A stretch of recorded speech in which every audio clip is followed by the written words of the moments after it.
Mesdames et messieurs, bonjour. 3 points de l'actualité ont principalement retenu l'attention de la presse ivoirienne ce lundi 31 janvier 2022.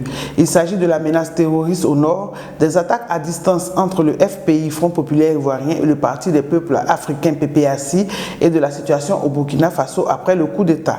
Concernant la situation sécuritaire dans le nord de la Côte d'Ivoire, le quotidien Le Jour Plus révèle « Menace sécuritaire au nord, l'appel des populations au gouvernement ». L'Inter a interrogé le commandant des forces françaises en Côte d'Ivoire qui prévient « Il y a bien un danger terroriste dans le nord ».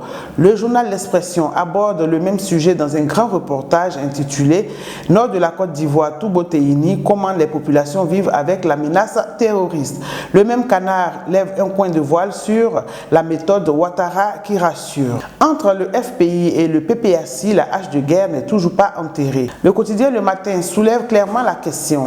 Après le soutien du PPACI aux putschistes au Burkina et au Mali, Afi corrige sévèrement Gbagbo. Le patriote barre sa manchette avec cette même guerre entre frères ennemis. Guerre de légitimité entre les anciens refondateurs.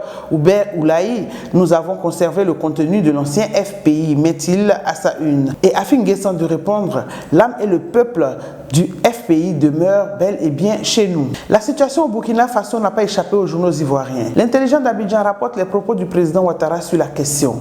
Les peuples frères du Burkina Faso, du Mali et de la Guinée méritent de bénéficier de l'accompagnement de la CEDEAO. Le Nouveau Réveil relaie une interview de Jeune Afrique où le président rwandais Paul Kagame dit ces 4 vérités. Voici les raisons des coups d'État en Afrique de l'Ouest. Quant au journal Génération Nouvelle, il s'interroge résolution des crises, chute de Roch Kaboré, Ouattara et la CEDEAO des médecins après la mort. D'autres événements ont été rapportés par la presse ivoirienne, notamment l'audience de Laurent Gbagbo à des évêques à Mama, les qualifications de l'Égypte et du Sénégal en demi-finale de la Coupe d'Afrique des Nations 2021, etc. Revue de presse signée Modeste Koné pour pressecote-d'ivoire.ci. Retrouvez tous vos journaux sur notre site internet et à la semaine prochaine.